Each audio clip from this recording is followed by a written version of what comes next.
What is going on, señoras y señores? Welcome back on into another week, another episode, another day of Citywide Special. It is Monday, August 28th, 2023. We're almost at the end of summer.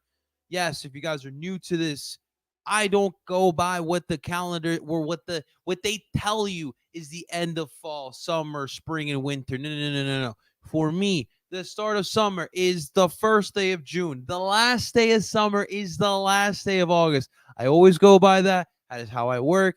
Fall is September through the end of November. Winter is December through March. Spring, April through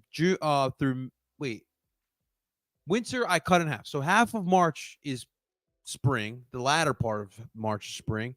April, May, to me, is spring as well. Spring gets a little cut into a little bit. I know I'm weird. I know not everyone agrees. That's fine. That's just how I look at it. But the fact of the matter is summer's coming to an end. I've had a lot of fun this summer, including started this show, including meeting some of you guys in here. But it's just been a lot of fun. It's been chill. It's been relaxed, spending time with friends, family. Obviously, preparing for a wedding has not been easy, but it's been fun. I'm enjoying the process. I love the process of everything. Process of rebuilding, the process of starting a show. The process of getting married. I love it all. So we are at the end of summer, guys. But hey, we'll talk about what went down this past weekend. We got some Phillies talk. We got some Union talk. We got some Birds talk, a little Sixers as well. And, of course, whatever you guys want to talk about, the comment section's opened up right now. We're live on YouTube. We're live on Twitter. We're live on Facebook. We're live on DSM Media. Of course, we are also live on TikTok as well. Comment sections are open, so drop your comments, questions, concerns on TikTok and here on YouTube. If you're live here on TikTok, do me solid and just tap that mother effing screen away. Just don't stop. Keep tapping away. Keep tapping away. I really do appreciate that, guys, for sure. What's up, B-Money? What's happening, baby? Go Birds. Go Birds. We're less than 14 days away. September 10th is the start of an Eagle season. So excited for that one. And, of course, we'll have some Birds talk here as well. I know everyone's excited for the Birds. I definitely am as well. We'll talk about them. Let's get into today's Citywide Special. And that's, of course, our beer and our shot of the day. So, soft drink of the day. So it's not a beer, but we have classic old High Noons. We got a right now. So we had people over the weekend. So typically when there's a group of people, I just drink seltzers because everyone's drinking seltzers, so I don't want to be too complicated. I don't need beer every night. All right, every time I drink, I don't need a beer. So we do have an influx of seltzers in the fridge right now. So right now we got a High Noon Black Cherry. That is the beer. You can put that in air quotes. Beer of the day. Beer, the Citywide Special of the day. And then of course, if you guys are in Pennsauken and you guys ever stop at Roger Wilco's on Route 73, do yourself a solid and stop in there. Place had everything I could ask for. I bought a 12-pack of Cuban lagers. I didn't even think that was possible in America. I did feel a little guilty, I'm not gonna lie to you. Then I found the aguardiente. And if you guys aren't familiar with aguardiente, this bad boy right here, this is water. I know it's in the word, but this is literal water for us Colombians. I'm kidding. It's a literal liquor, but this is something you see Colombians drinking all the time. What you'll see commonly is bakeries are a place that sell alcohol. I know it's crazy to think about a bakery selling you a beer and a shot, but you can buy a beer. You can buy a small, and I'm talking like a third of what this is, bottle in the bakery. You could sit outside at the bakery on a little wooden chair, on a wooden table, and you could have yourself a little bottle of aguardiente and empanadas while you're chillaxing on a Tuesday afternoon. That's the beauty of Colombia. So this one is straight from the state of where my family's from, El Valle de Cauca, where Cali, Colombia is. So that's what we're drinking here today. So we have our bloom or high moon or high noon. I'm mixing everything up. High noon black cherry, and we have aguardiente del Valle de Cauca on our favorite shot glass. You guys already know what it is. Salute to YouTube. Salute to TikTok. Let's get Citywide Special going. God, I could drink that all day, but I won't. Because we are behaving ourselves, and we're disciplined. We're very disciplined. Very disciplined. All right, so today's generic topic of the day, and I'm going to bring up the I will bring up the poll of the day, which again, if you guys want to participate in the poll of the day, it's on my Twitter account. Follow me at Parcero Philly. But I'm going to play this clip. This is going viral. If you haven't seen this already, well, you're welcome. This right here is Noah Lyles. He is a track star for the United States. And he has is an important message to all of our basketball fans here in America, especially the ones who watch the National Basketball Association. So without further ado, just take a look, and then we'll bring up the poll of the day. Noah Lyles. World champion of what? The United States? You know, the thing that hurts me the most is that I have to watch the NBA Finals, and they have world champion on their head. World champion of what? The United States? Don't get me wrong. I love the U.S. at times, but that ain't the world. That is not the world. We are the world.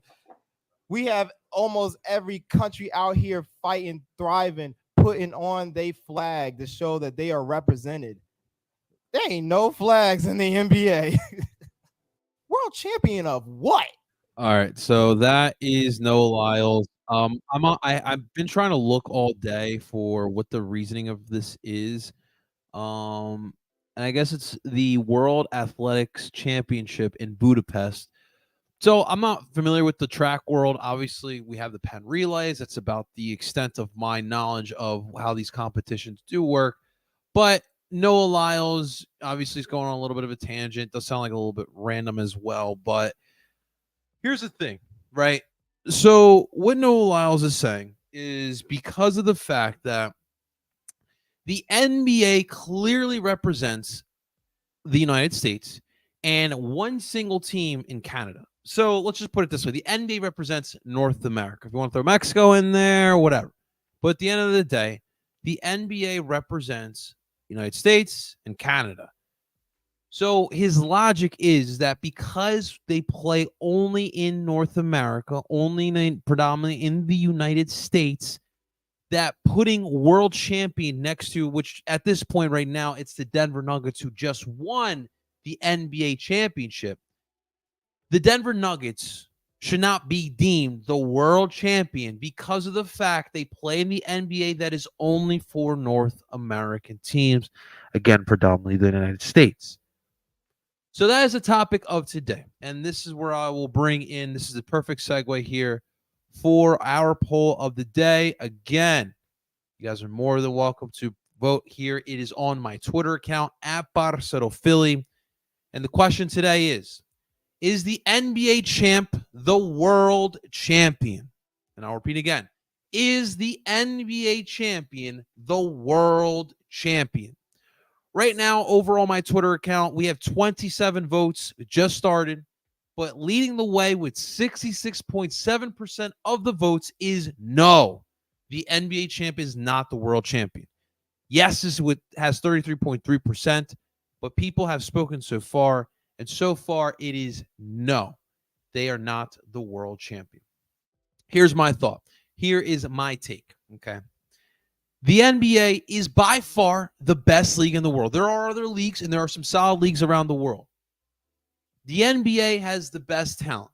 The NBA has the best international talent. You look at some of the best players in the league right now. You have Luka Doncic from Slovenia. You have the current NBA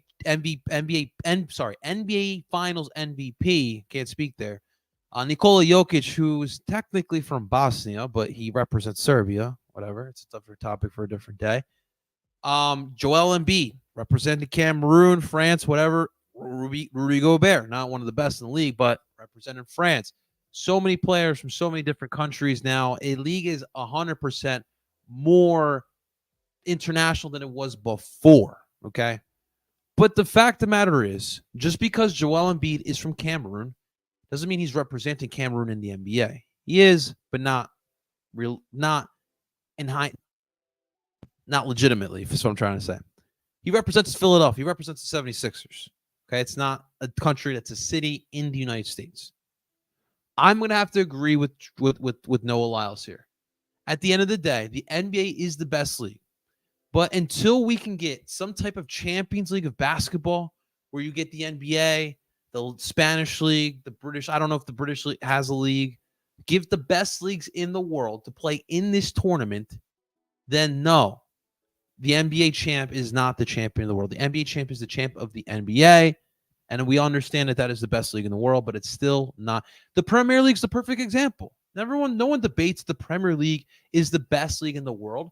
But do you think last year or the past couple years when Manchester City won the Premier League, you think Manchester City were deemed the world champions? No, they were not.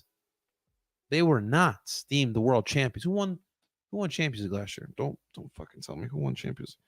Wasn't it Inter Milan? Didn't Inter Milan win Champions League? Whatever. That's the champion of the world. Or I guess they're not technically the champions of the world.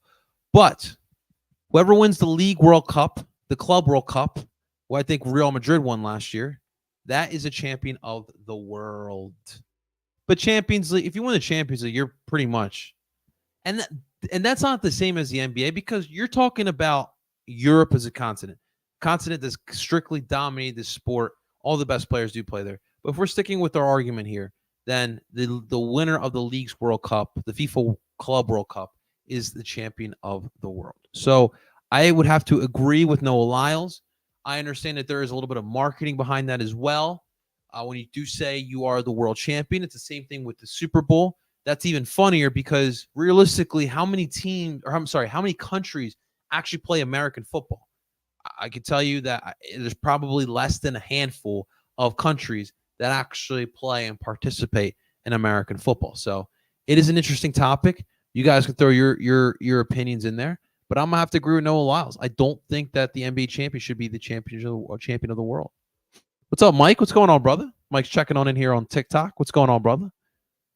Are you excited for football season? How do you think the Eagles are going to do? Mike, I'm excited for Eagles football, man. I'm excited for every Philly sport team that comes back. I think the excitement is mutual in Philadelphia. I think a lot of us are moved on from the Super Bowl and ready to kind of make our case this year. We're ready for Jalen Hurts to bounce back after getting snubbed for MVP and then getting snubbed in the Super Bowl.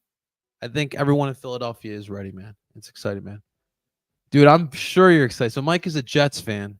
I'm sure you're excited. I was contemplating last night. So yesterday, since we had a crazy weekend, birthday parties and just people coming over, just being an adult, being a social adult, Sunday, I just needed to recharge the battery. So I literally just threw my phone. I didn't even know where my phone was for a couple hours.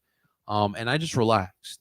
I really wanted to watch Hard Knocks, the Jets version. I do need to check that out, but I didn't get a chance to check that out. But I would like to check that out. But no, the excitement for the Jets is legitimate. If you're a Jets fan, you should absolutely be excited. The division for me, I still think will be tough for you. And it is crazy that the Patriots may finish last place of the AFC East. But the Dolphins, again, should be good again, depending upon Tua's health. And then, of course, you got the Bills, who will be, with as long as Josh Allen's there and as long as McDermott's still there, They will always be competing for the AFC East, man. Mike agrees. The champion of the NBA is not the champion of the world. McGlynmania says, "What's up, McGlynmania? Probably not, especially with how good Euro is becoming." Yeah, and I will say that I don't think the European game is better than the American game, but for sure, if you look at where even the gap internationally was 10 years ago, it is significantly closed. But the NBA still is the best league, but that does not mean that they are the champions of the world. Just it's an interesting topic. And so, you know what's funnier is the amount of people that were upset that this man had this opinion. It's not far fetched. Like, obviously, I could see it from both sides because I do happen to enjoy the NBA. Obviously, I'm probably more of an MLS guy. I think it's completely clear. But I always try to look everything with logic. That's just the way I look at life in general, not just sports, but life in general. Logically speaking, when a team just plays each other in the same country, they're not playing any other leagues or any other countries besides the one team in Canada, which, by the way, we should have another team in Canada with the success of the Raptors. I think we can have another team, but I digress there. But at the end of the day, the NBA champ is still the champion of the NBA, not the world. Not the world. We would like to be next champions of the world of baseball is the Philadelphia Phillies. And that's where we'll discuss our first team here today with the Phillies, who over the weekend had a 3-game set against the St. Louis Cardinals. And before we signed off on Friday afternoon, we talked about this series. And we emphasized the importance of taking care of business against this baseball team. We never, ever should go into a series expecting a sweep. Never, ever should we expect that. You take it one game at a time. To sweep a team, I don't care how bad they are, in this league is so hard, especially when you're playing 162 games. But the Philadelphia Phillies, ladies and gentlemen, took care of business, took care of the Cardinals, and swept their asses. And guys, it was an impressive weekend. You went 7-2 on Friday. Christopher Sanchez with a solid outing. On Saturday, again, you beat down another. Saturday seems to be the day for the Phils. They seem to play their best on Saturdays. I don't know what it is, but they typically play their best ball on Saturdays. They killed the Cardinals 12-1. Remember, the Saturday before that, they killed the Nationals 12-3. So Saturdays is the day at Citizens Bank Park. You feel me? And then Sunday, they kept it close. But that was Nola. Wheeler looked really good the day before.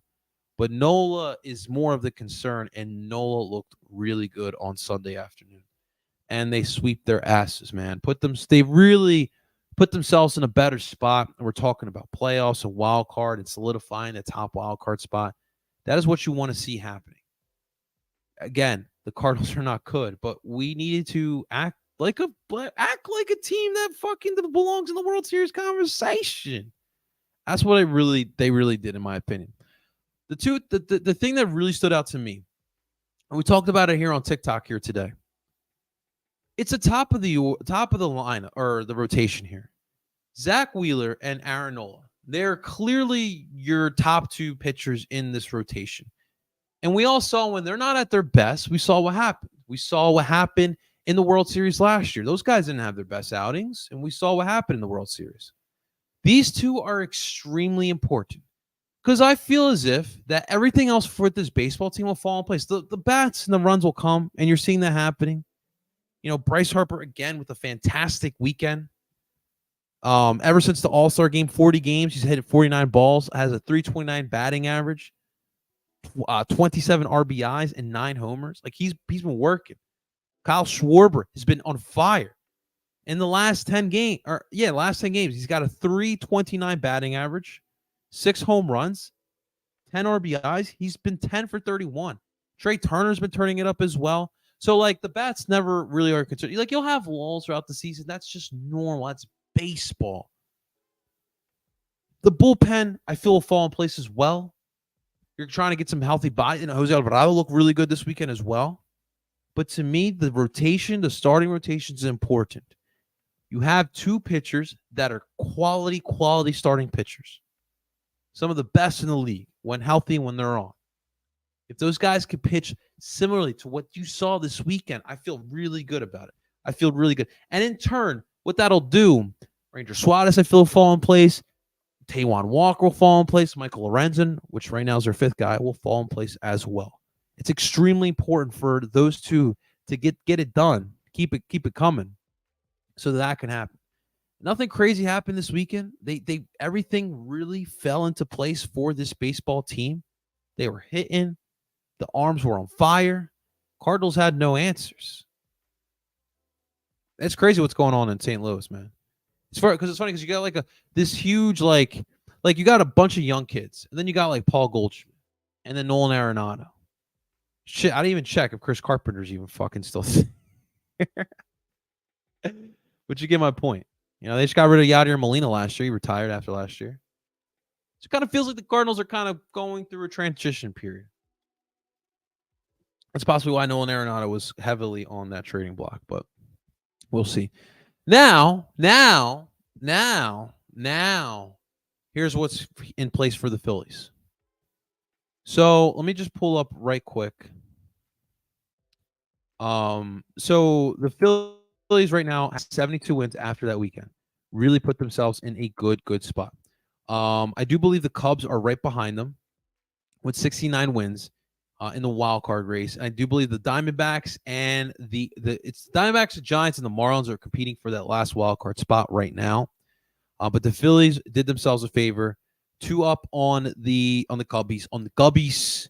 Cubbies are pushing, man. They truly are pushing.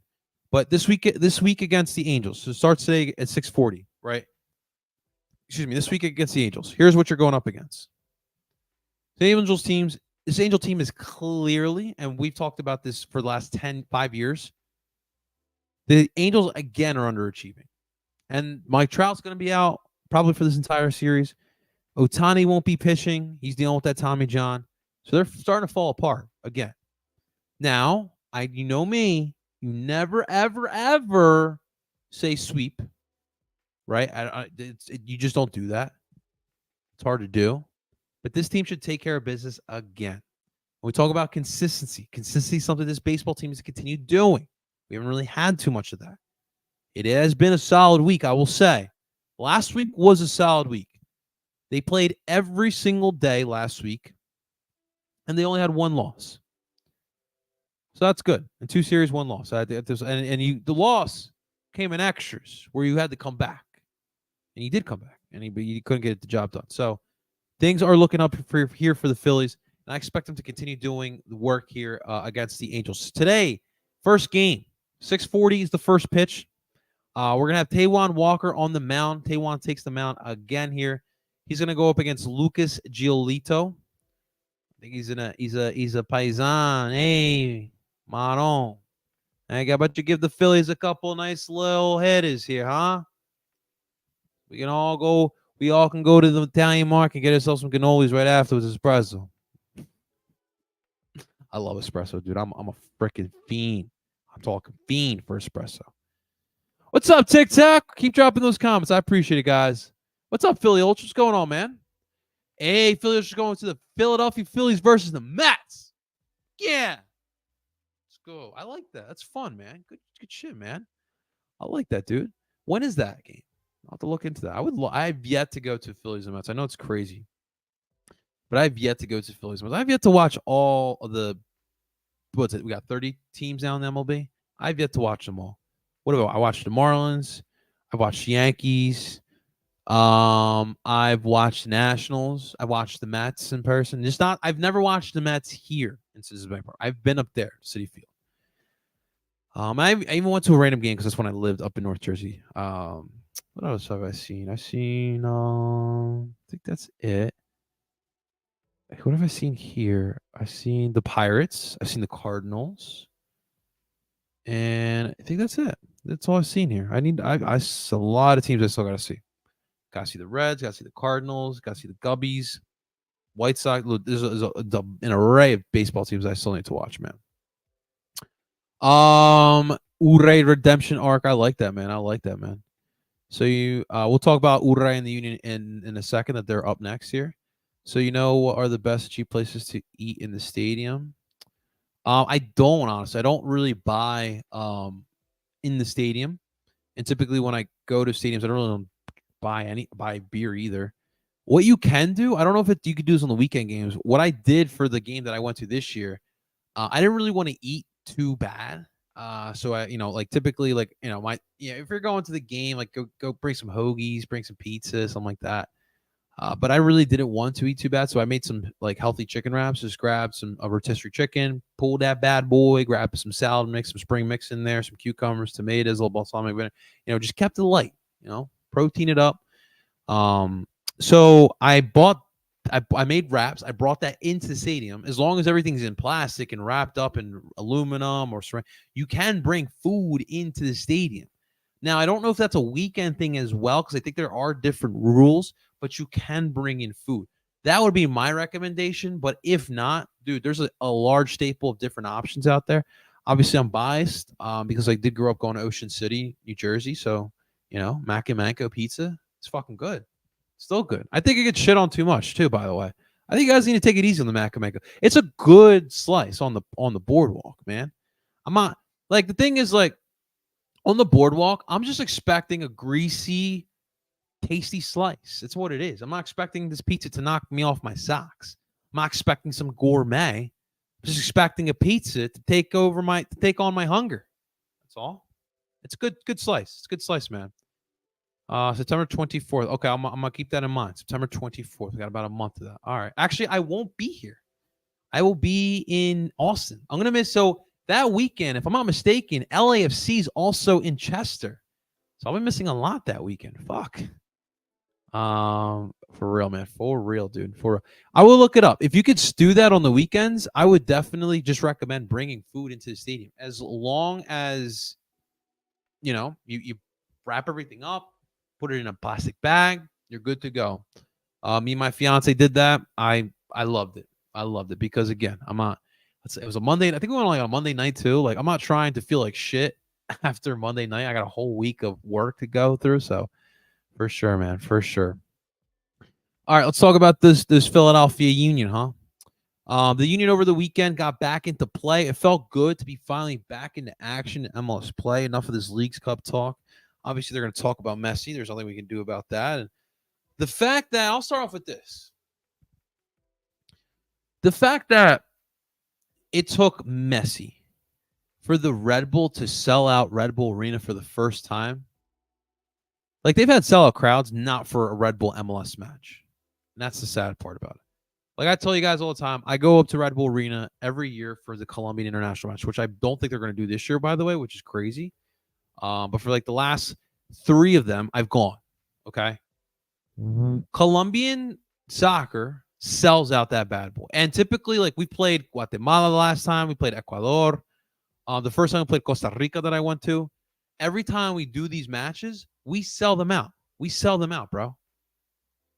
But when the Red Bull play, nobody cares. Nobody in New Jersey, and especially nobody in New York cares about the Red Bull. You used to see, when I was a kid, I used to go up to New York. When Thierry Henry was here in the United States, dude, you used to see Red Bull jerseys in Times Square, my guy. They sell Red Bull jerseys in Times Square. Now there's no remnants of the Red Bull anywhere. I think there's an MLS store and Adidas store, but that's it. The fact that it took Messi to sell Red Bull Arena is a joke. I don't know what the MLS should do. I don't know what the MLS does, but I know what they should do is what I'm trying to say. What they should do is they should intervene 100%. You should absolutely intervene with the Red Bull because what they are doing is embarrassing. They literally don't care about their team. The Red Bull only cares about Leipzig because that's where the money's at. You're in the Bundesliga. You're in Champions League. That's where the money's at. That's all they care about.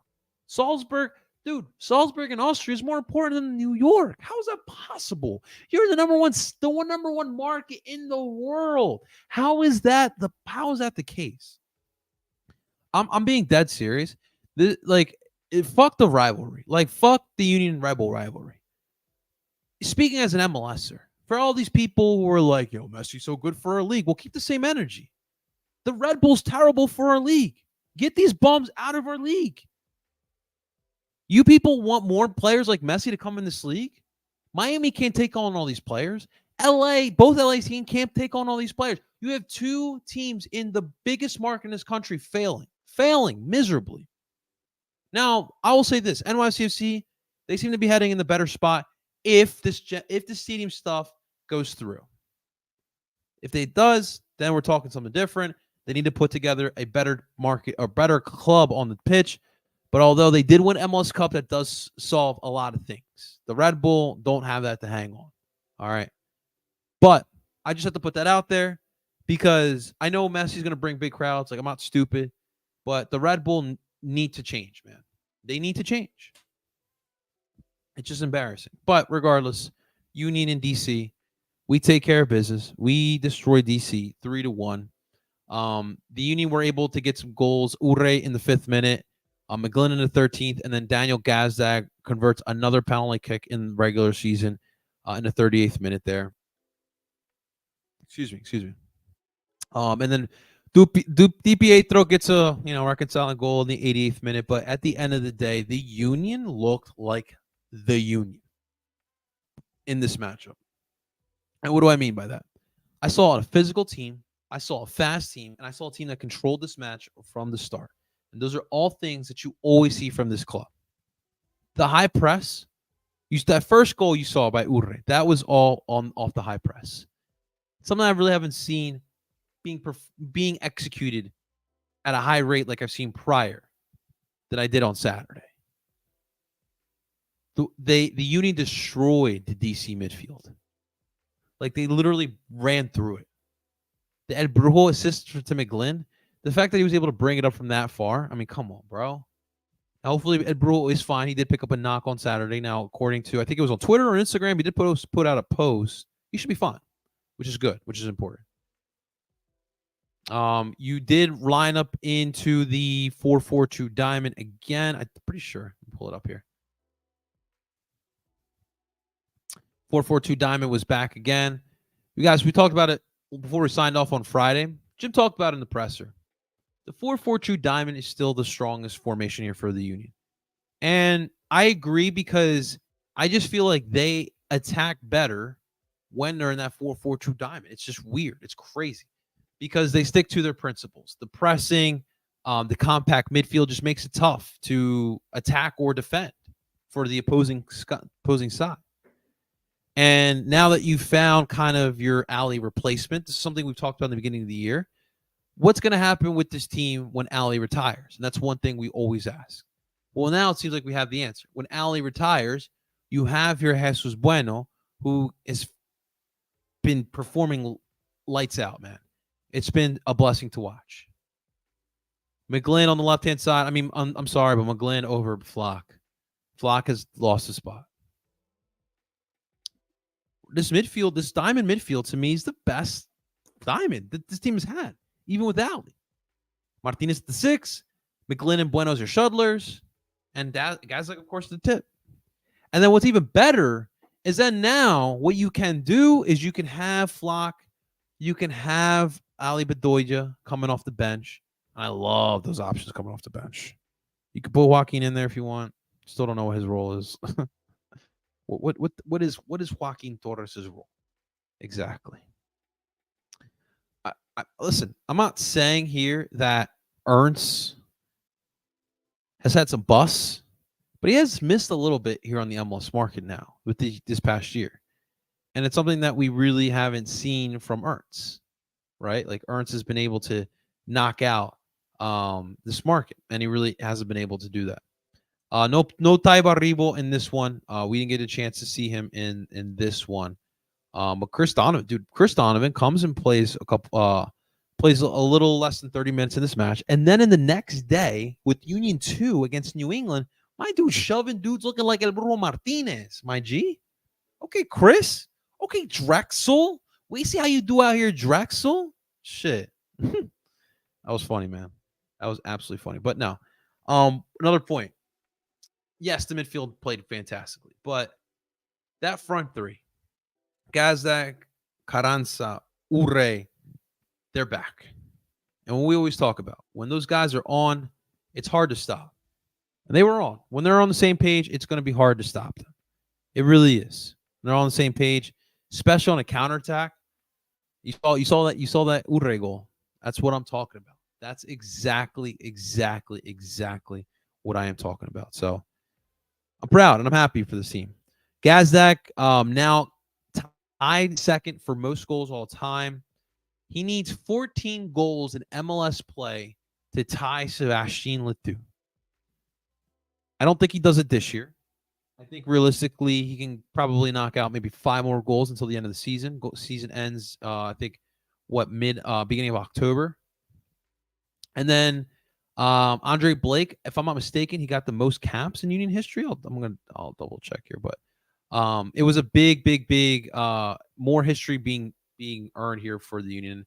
Every year we got more accolades, right? Like you hear Jim, Andre, of course, constantly getting the accolades, and it's fun. It is fun, and we talked about it here today. As we talked about the Eastern Conference table right now, the Union after this weekend are now 9 points behind FC Cincinnati, who also got a dub. So we're gonna have to catch up. We're gonna have to find a way to catch up with them. I think that they should. I don't think that they're gonna shy away from it. I think they're gonna take it all the way to the end of the year. They will definitely try, but obviously that means that there is a slim margin for error. If they are looking to get Supporter Shield, then they are going to have to. They're not gonna be able to lose, man, and they're gonna need some help from FC Cincinnati. But Andre Blake makes his 222nd MLS season appearance tonight and breaks another Union record for most regular season appearance in club history. I wonder who did he beat? I think this is a link for the game. Yeah, it's a link for a game. But that's obviously it's pretty dope. Andre is a Union legend. We don't need to say that anymore. Just built the statue already for Andre Blake. That's kind of where we're at with that. But now it's a lot of fun. I also love the celebration that they're doing now. The pictures they're getting with the front three, the Karate Kid, the ha! DC backline, ha! 3 goals, take that, ah! It's a lot of fun, man. It's a lot of fun, man. Speaking of, just bad teams and just bad club management, DC United. It's a joke. The fans are frustrated. They're over it. They're tired of the Union going out in DC, going out on Audi Field and just taking over that stadium. Dude, we had like almost 2 sections full of fans. First off, shouts to the fans who showed up and made it their house again.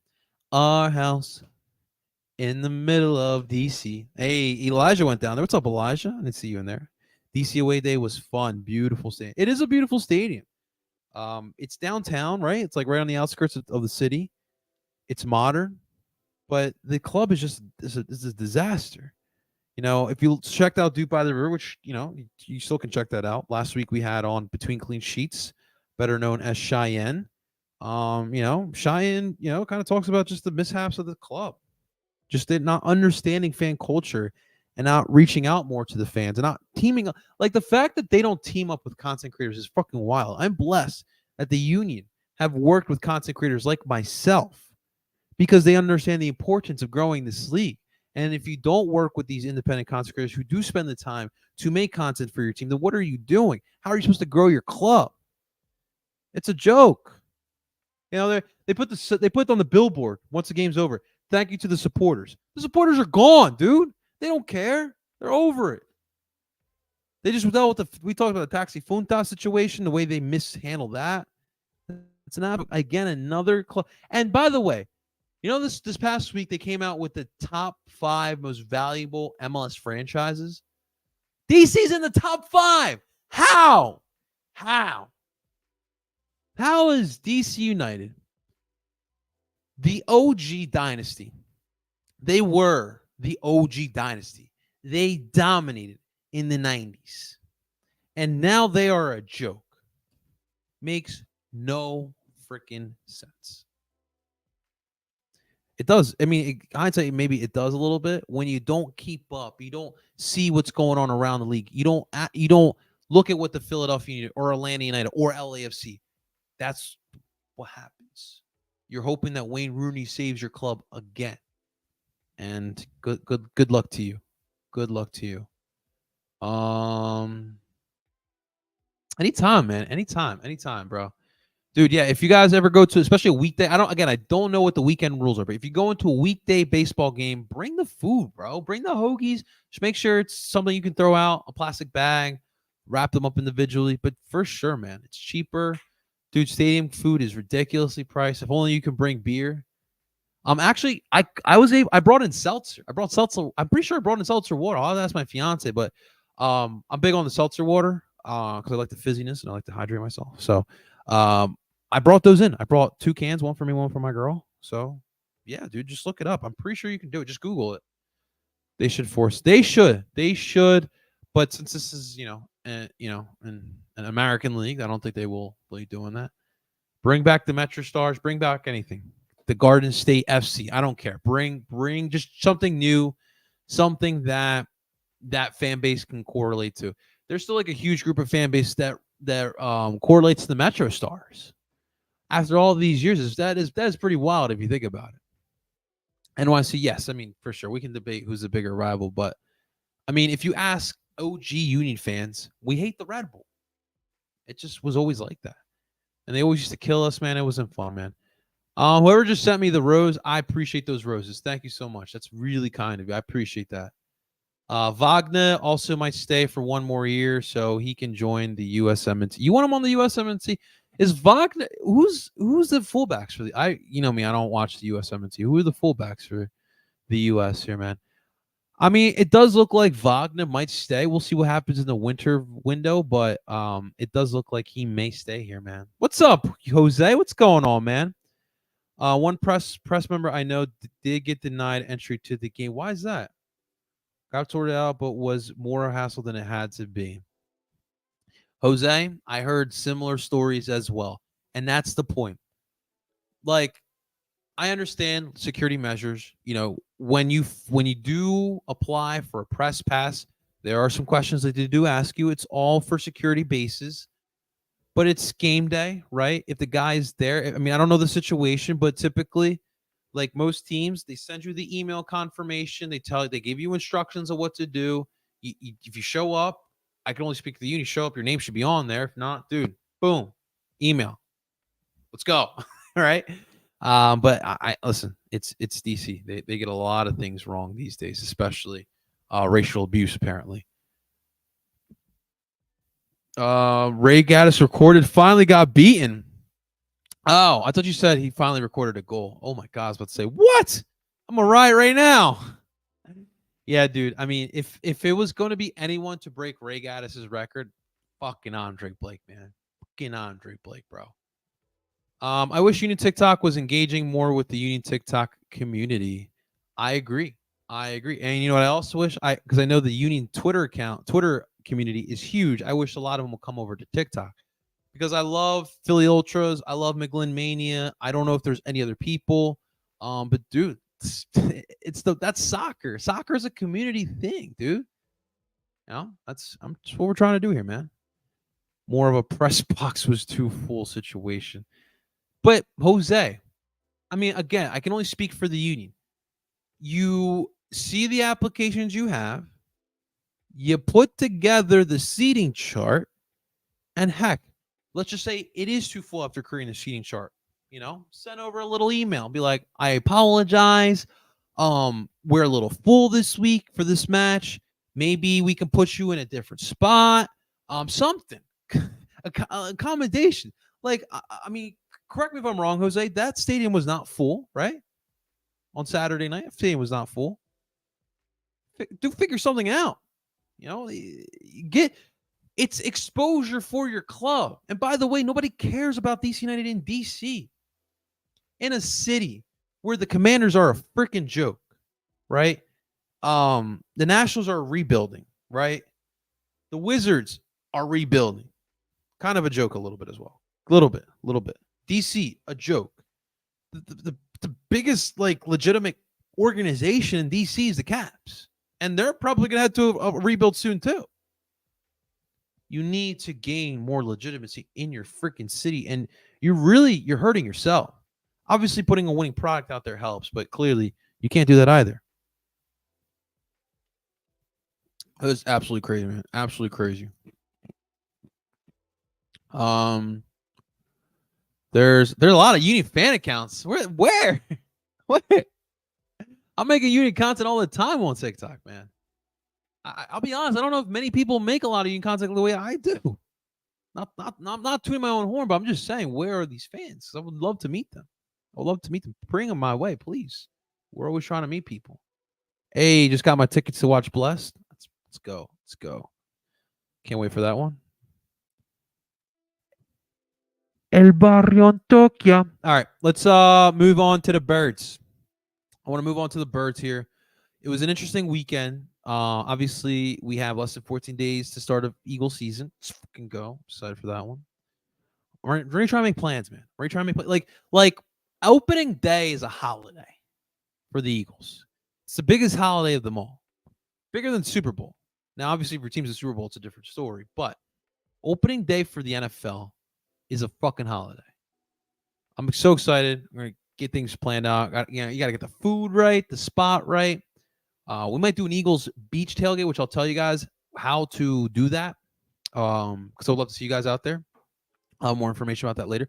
But we have some stuff to talk about. So, of course, we got to talk about the trade over the weekend. I can't help but laugh. I'm sorry. All right. So, the Dallas Cowboys being the Dallas Cowboys, we love the Dallas Cowboys here. They have I wouldn't say they've already given up on Dak Prescott, but it seems like they feel a little wheezy here about Dak Prescott. They did go out and traded for Trey Lance. Obviously we all know Trey Lance, former top pick for the Niners a couple years ago, injuries and it just hasn't worked out. And so he gets beat out by Purdy and by Darnold, and he gets shipped out to Dallas now. Of course, they interviewed and they asked Dak Prescott his thoughts about it. And so Dak was not happy, of course. He didn't do a good job of trying to hide it, even though I guess he wanted to, but he didn't. He really wasn't doing a good job of trying to. And so now Dallas has a little bit of an issue. Because what's going to happen this year is Dak Prescott's already kind of on a hot seat with the nation, with Dallas Cowboys nation. The minute Dak Prescott throws his terrible interception again, it's going to be boos, it's going to be bench him, it's going to be put in Trey Lance. And is Dak going to be able to handle it? Now, on the other hand, they trade for Trey Lance, who I think realistically why they traded for him is that it's before the season. It's kind of hard to find an option at quarterback. This is a kid who San Francisco was obviously looking to part ways with. He's on a rookie deal. And anytime you have these top first-round draft picks as quarterback, every team feels like, all right, well, let's trade for him. Let's see if we can get something out of them. You've seen it with Josh Rosen. You've seen it with Sam Darnold. You've seen it with so many former first-round draft picks. Can we squeeze something out of this? And so that's what they're going to try to do here. They're going to try to see what they can get out of Trey Lance, if anything. If not, they got a solid backup quarterback for now. But it's just so funny because then Jerry Jones, Jera, in a press conference decides to bring up Jalen Hurts. And he decides to bring up the fact that if Jalen Hurts was available in the 2020 draft at where the Cowboys were going to select in the second round, he states they would have selected him, which is interesting. Now you think you would have selected Jalen. I'm calling all cap if I'm being honest with you guys. So because like Jerry's been enamored with Dak Prescott since his rookie year. It's now that he's starting to sour on Dak Prescott. But that is such a bad look too. Your owner literally said we would definitely go and trade. I'm sorry, we definitely would have drafted the quarterback that plays for the rival right now. Dude, that's wild. That's why I love Jerry Jones, because he's a terrible owner. You don't say that as an owner, Jerry. You don't do that, dude. You understand what you just started? But thank you. Thank you for your service, Jerry Jones. I mean, it's funny because for the longest times, you guys remember in Philadelphia, the argument was Carson Wentz or Dak Prescott. Same draft class. two rival playing for the rival teams, and obviously Dak won that one. But now you talk about Jalen versus Dak. Jalen's won that by miles. So it is definitely interesting to say the least here. It's funny, and I can't wait. I can't wait to play Dallas. I can't wait for Dallas to lose week 1. Everyone start freaking out. ESPN, is it time to start Trey Lance Jr.? Pecial. Skip Bayless. Skip Bayless can't even get a word out in his new show. Oh man, karma's a bitch. Derek Barnett seems to be on the trade block. Derek Barnett pulled a Furkan Korkmaz, and where's Kataha to get the stamp of approval here, since he's the president, the capitan of the Furkan Korkmaz fan club here. Derek Barnett's legitimately asking for a trade, bro.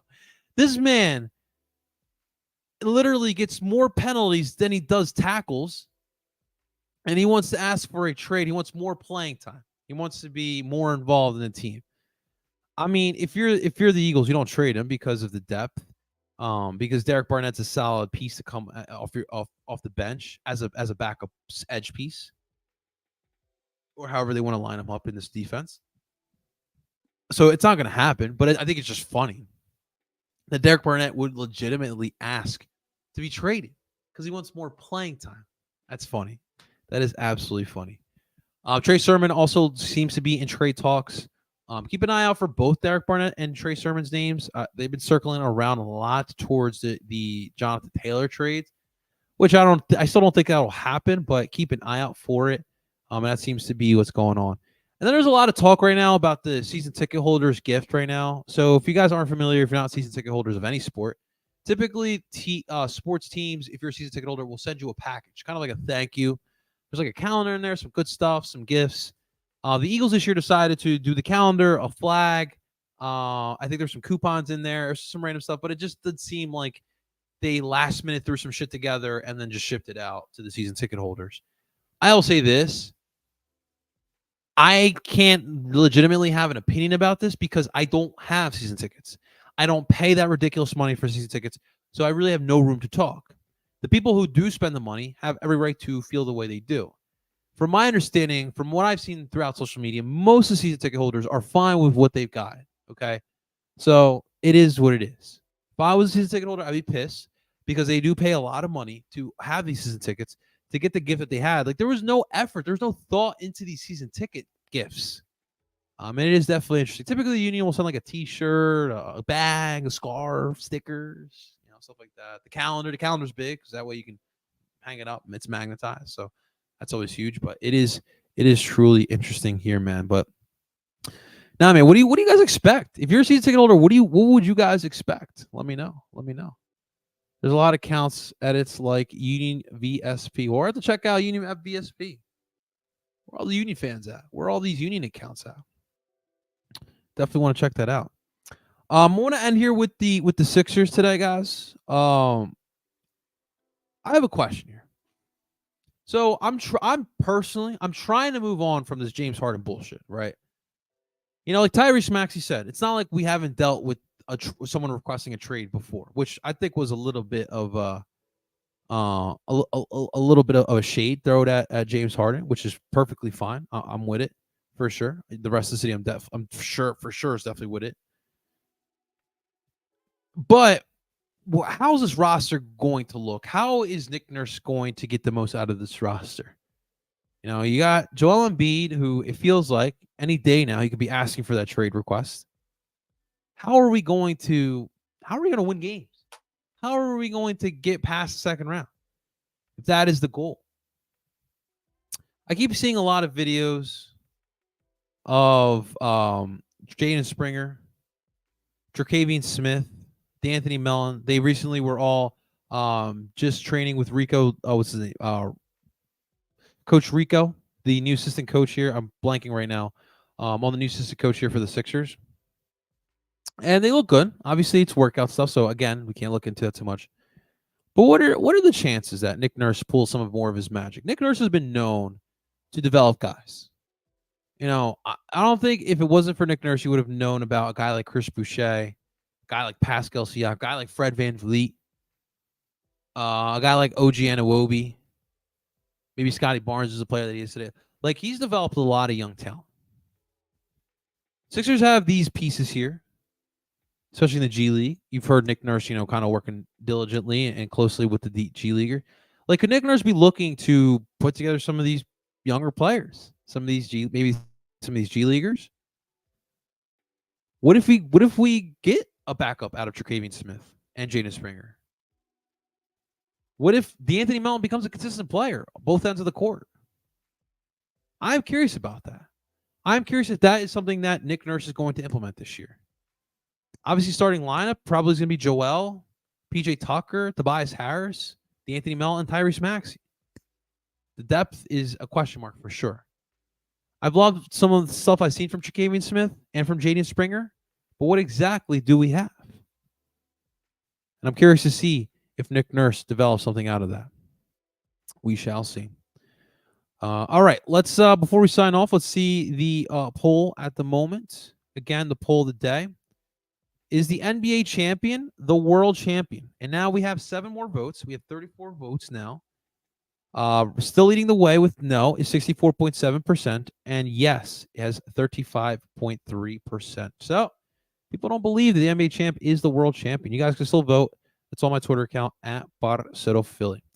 Tomorrow, guys, we'll be back in action for another episode of Citywide Special. We'll be previewing the Union as they face off against the New York Red Bull in a midweek match on Wednesday night. So make sure you guys stay tuned for that one. Should be a lot of fun as we discuss what's going to happen with our boys in blue. I'm excited for it. I hope you guys are as well. It should be a fun week. It's gonna jumpstart a tough road here for the Union and for the MLS. We're gonna have a couple double match weeks. I know everyone is excited for. I'm sorry.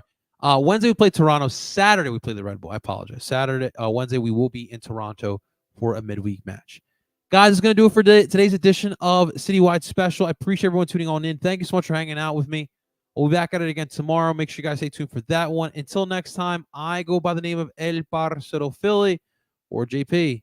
I'm telling you guys, take care. You guys enjoy.